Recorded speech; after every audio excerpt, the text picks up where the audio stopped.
สวัสดีค่ะพ่อแม่พี่น้องสวัสดีFCทุกท่านเนาะค่ะกลับมาพบมาพอกับเจตาพารวยคือเขาคันในทางช่อง YouTube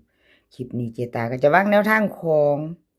ลาวพัฒนาค่ะจะเป็นวันที่7เห็นดูนี้ประวัติ3เซียนดังที่เพิ่นเขาเมื่อคืนนี้พี่น้องวันที่6จะมีลุงทรงเนาะค่ะของลุงทรงเข้าไปล่าง76ตรงๆเนาะค่ะลุงทรงเข้าไป76ตรงๆแล้วก็มีเซียนอุบลค่ะ76ตรงตัวเน้นตัวเจาะคือกันค่ะตัวเน้นตัวเจาะเหมือนกันลุงทรงกับเซียนอุบลคนโกแล้วก็มีล็อกเทียนทะเลค่ะล็อกเทียนเข้าไปตัวกลับเนาะค่ะ67ลาวพัฒนาออก76เอาเจตาเขียนผิดเลยพี่น้องนี่มึงดูขอโทษขออภัยเด้อพี่น้องเด้อ76เนาะ67เอามาตามต่อค่ะพี่น้องมือนี้ในคลิปนี้จะมีอยู่เก่าเซียนดังเนาะก็จะมีล็อกเทียนทะเลค่ะเซียนอุบลคนโกลุงทรงตาบรรทัดเจ๊ปากแดงเลขรับน้ำโสมด้าผ่าปังแล้วก็อน้อยนำโชคบ่าวไทยบานค่ะเก่าเซียนดังอ่านซื้อไปแล้วเนาะพี่น้องจะติดตามผู้ใดก็มาพิจารณาไปน้ำกันมือนี้วันที่7เป็นวันศุกร์เนาะค่ะศุกร์สุดสัปดาห์เอามาต่อล็อกเทียนทะเลมือนี้กันประวัติเพิ่นก็ให้เบิ่งไปแล้วเนาะพี่น้องเบิ่งอีกเอา2งวดเข้างวดเดียวค่ะ2ตัวกับเด่นเพิ่นมางวดเดียวเนาะค่ะมางวดเดียวของล็อกเทียนทะเลมือนี้ตามใหม่ล็อกเทียนทะเลเพิ่นให้มาค่ะล็อกเทียนทะเลให้มาเด่น7กับ1ค่ะ2ตัว4หาง7170 1819เบิ้ลค่ะ7711 3ตัวค่ะ181 719เด่นค่ะ7กับ1ทอกันเน้น71กับ19 3ตัวค่ะ181ล็อกเทียนทะเลกับขอบคุณหลายๆค่ะที่ให้แนวทางมาว่างทางช่องเนาะกับขอบคุณเป็นอย่างสูงค่ะมาตามโตค่ะตามโตลุงทรงค่ะลุงทรงของเพิ่นเข้าไปตัวเน้นตัวเจาะ76ล่างพี่น้อง3ตัวออก63ใส่76ล่าง3634บน76ล่างเนาะตัวเน้นตัวเจาะตัววงกลมให้เดี๋ยวเจตายเบิ่งประวัติอีกงวดนึงค่ะของลุงทรง2งวดเขางวดนึงเนาะเอา FC ลุงทรงเตรียมแคปหน้าจอค่ะใครจะไปต่อกับลุงทรงมือแรงเป็นวันที่7ค่ะลุงทรงเล่าพัฒนาเด่นเพิ่นให้มา1กับ8 71 61 01 38 68 78ค่ะ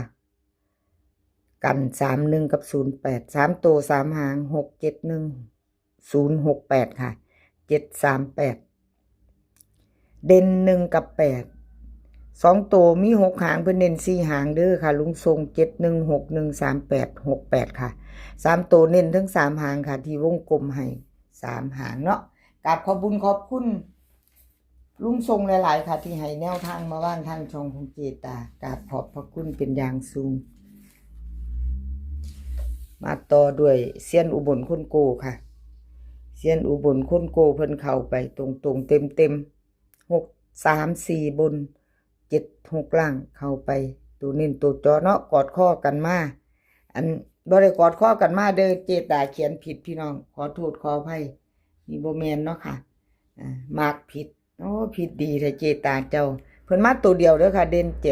7มาเบิ่งแนวทางมาเบิ่งประวัติเก่าเพิ่น2งวดติดค่ะ2งวดติดเซียนอุบลคนโกเพิ่น2งวดติดเด้อ FC พี่น้องใครจะตามเพิ่นมือแรงก็เตรียมแคปหน้าจอค่ะ2งวดติดเนาะค่ะเซียนอุบลคนโกกับขอบคุณหลายๆที่ให้แนวทางมาวางทางช่องเซียนอุบลคนโกเด่นมือแรงเพิ่นให้มา7กับ9ค่ะ2ตัว4หาง71 72 95 797เบิ้ล77เบิ้ลหางเดียวเด้อค่ะ795 797 3ตัว2หางเด่น71กับ97 เน้น3 ตัว797ค่ะเซียนอุบลคนโกใครจะตามกับเพิ่นแคปหน้าจอค่ะพี่น้องแคปหน้าจอไปต่อค่ะเจ๊ปากแดงของเจ๊ปากแดงพี่น้องเจ๊ปากแดงค่ะพี่น้อง2 ตัวเพิ่นหลุดไปกอดข้อกันมา6 กับ 4ค่ะ6ทั้งบนทั้งล่างเนาะกราบขอโทษขออภัย FC แทนเจ๊ปากแดงเพิ่นค่ะที่2 ตัวเพิ่นหลุดไปถึง2 งวดเด้อพี่น้องมาเด่นวันที่6หลุดแล้วหลุดเลยค่ะชัดเจนหลุดก็คือหลุดเนาะมาตามไม่ไปต่อมือนี้ค่ะเป็นมือไม่แล้วมาไปไม่กับเจ๊ปากแดงค่ะกับขอบคุญขอบคุณเจ๊ปากแดงที่ให้แนวทางมาวางทางช่องด้วยดีเสมอมาเนาะเล่าออกปุ๊บเพิ่นส่งไม้ปั๊บเลยเด้เจ๊ปากแดงกับขอบพระคุณเป็นอย่างสูงค่ะเด่นเพิ่นให้มา4 กับ 8 2 ตัว4 หาง4 1 4 2 8 5 8 4ค่ะเบิ้ล4 4 กับ8 8 3 ตัว4 8 5 4 4 8เด่น4 กับ 8ทอกันค่ะเน้น4 1 กับ 8 4 3 ตัว4 8 4 4 8ค่ะแคปหน้าจอค่ะให้จะตามต่อกับเจ๊ปากแดงเนาะค่ะเจ๊ปากแดงให้จะตามต่อแคปหน้าจอไว้เราไปต่อด้วยตาบรรทัดเนาะพี่น้องไปไว้เนี่ยจักหน่อย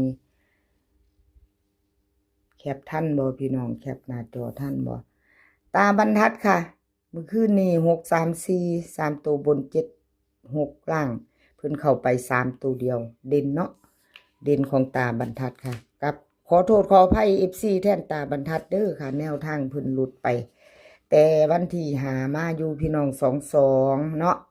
2 งวดหลุดงวดหนึ่งค่ะ2 ตัวแต่เด่นเพิ่นยังมาอยู่เด้อค่ะเด่นยังเดินอยู่2 ตัวมา1 ตัวก็ยังถือว่าเดินอยู่เด้อค่ะ FC ของตาบรรทัดมาต่อใหม่มือแรงแก่มือใหม่เป็นวันศุกร์ที่7ค่ะ2 ทุ่มครึ่งเด่นเพิ่นให้มา7 กับ 1 2 ตัว4 หาง7 5 7 4 1 2 1 0เบิ้ลค่ะ7 7 กับ 1 1 3 ตัวค่ะ7 1 2 1 7 5เด่น7 ตัวเดียวร่อง1 2 ตัว7 5 กับ 1 2ค่ะเพิ่นเน้น7 1 2 3 ตัวเน้นหางเดียวตาบรรทัดใครจะต่อกับเพิ่นแคปหน้าจอค่ะแคปหน้าจอใครจะไปต่อกับตาบรรทัดมือแรงค่ะแจมือใหม่พัก2 มือเนาะพี่น้องเป็นวันศุกร์มือนี้เสาร์อาทิตย์ลาวพัฒนายุทธเจอกันวันจันทร์ใหม่เลขรับน้ำโสมกอดข้อกันมาเด่นเพิ่น4 กับ 6เด้อค่ะ6 บน 6 ล่าง2 ตัวบ่เดินบ่เข้าค่ะจับคู่บ่มาบ่เดินเลขรับน้ำโสมหลุดไป2 งวดค่ะ2 ตัวเจตาเป็นกำลังแรงใจให้ค่ะมาไปใหม่ไปต่อกราบขอบบุญขอบคุณเลขรับน้ำส้มค่ะที่ให้แนวทางมาวางทางช่องของเจตาเอามาต่อใหม่มือแรงค่ะเด่นเพิ่นให้มา1 กับ 0 2 ตัวค่ะ1 2 1 0 0 5 0 4เบิ้ล1 1 0 0 3 ตัว1 0 5 0 1 2ค่ะเด่น1 0ทอกัน1 กับ 0เน้น1 0 กับ 0 5เด้อค่ะ1 0 5 3 ตัวหางเดียวค่ะเลขรับนำโสมเพิ่นเด่นให้ใครจะตามเตรียมครับแคปหน้าจอค่ะแคปหน้าจอไว้รุ่นใหม่มือแรงเนาะแคปไว้รุ่นใหม่ไปต่อค่ะดาผ้ารวยค่ะหลุดไปพี่น้องขอโทษขออภัยดาบ่มาทั้งเด่นทั้ง2 ตัวเนาะขออภัยแทนเพิ่น2 งวดติดเงียบเลยค่ะดา14ของดาต้องขอโทษขออภัยแทนเพิ่นเนาะค่ะขออภัยแทนเพิ่นหลายๆมือนี้มือใหม่มาไปต่อค่ะแจมือใหม่ดาผ้าปังเด่นเพิ่นให้มา7 กับ 1ค่ะ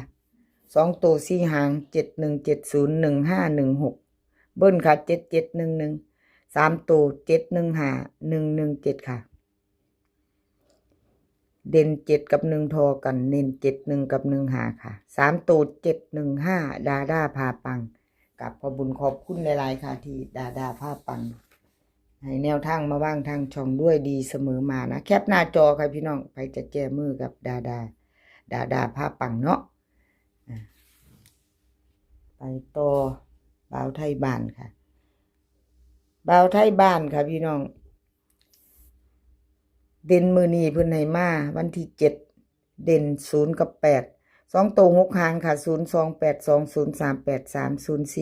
0484กันของเพิ่น3หางเด้อค่ะ91 93 94เบิ่น00กับ88เลขเด่นเพิ่น3 4 5 6 7ค่ะเน้น02กับ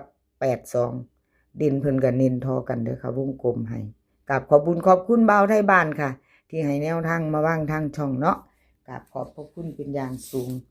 แคปหน้าจอค่ะ FC บ่าวไทยบ้านไปจะตามต่อกับบ่าวไทยบ้านมือแรงวันที่7ตามต่อแคปหน้าจอค่ะแคปไว้รุ่นมือแรงเนาะไปต่อค่ะน้อยนำโชคน้อยนำโชคกะเข้ามา3ตัว1อยู่เด้อพี่น้อง2ตัว2ตัวเข้า1ตัวเนาะ6 3 4บน7 6ล่างมาเบิ่งประวัติเพิ่นอีกงวดหนึ่ง2ตัวก็รุด2งวดพี่น้องน้อยนำโชคกับขอโทษขออภัยแทนเพิ่น2งวดค่ะรุดไปเนาะน้อยนำโชคเจตาเป็นกำลังแรงใจให้ค่ะน้อยน้ำโชคเล่าพัฒนาเด่นมือแรงค่ะเพิ่นให้มา1กับ5 2ตัว4หางค่ะ17 16 50 51เบิ่น55เบิ่นหางเดียวค่ะพี่น้อง553ตัว150 517ค่ะเด่น15เด่น1กับ5เท่ากันเน้น17กับ50ค่ะ3ตัว150แคปหน้าจอค่ะไปจะต่อกับเพิ่นมือแรง2 ทุ่มครึ่งลาวพัฒนากับน้อยน้ำโชคกับขอบคุณน้อยน้ำโชคหลายๆค่ะที่ให้แนวทางมาวางทางช่องของเจตาเนาะกับขอบพระคุณเป็นอย่างสูงแล้วก็หลายๆเซียนเนาะค่ะพี่น้องกับขอบพระคุณหลายๆแล้วก็ FC บ่ว่าจะเป็น FC เก่า FC ใหม่ที่เข้ามาให้กำลังแรงใจในช่องน้อยๆของเจตาเนาะหลายๆเซียนถ้าเจตาบ่ได้ลงรูปให้หมดหรือว่าเขียนชื่อหน้าปกพี่น้องมันหลายแล้วเขียนมันเต็มอันก็อ่านชื่อไปเนาะก็ฟังในที่เจตาอ่านหลายๆเซียนเพราะเขียนบ่หมดพี่น้องลงรูปให้ก็บ่หมดเนาะคลิปนี้ขอพี่น้องโชคดีกับมือแรงลาวพัฒนามีความสุขให้สุขภาพร่างกายแข็งแรงกันทุกคนค่ะเดินทางไปไสขอให้ปลอดภัยเดินทางไปขอให้มีโชคกลับมาขอให้มีชัยคลิปหน้าพอกันใหม่คลิปนี้สวัสดีค่ะ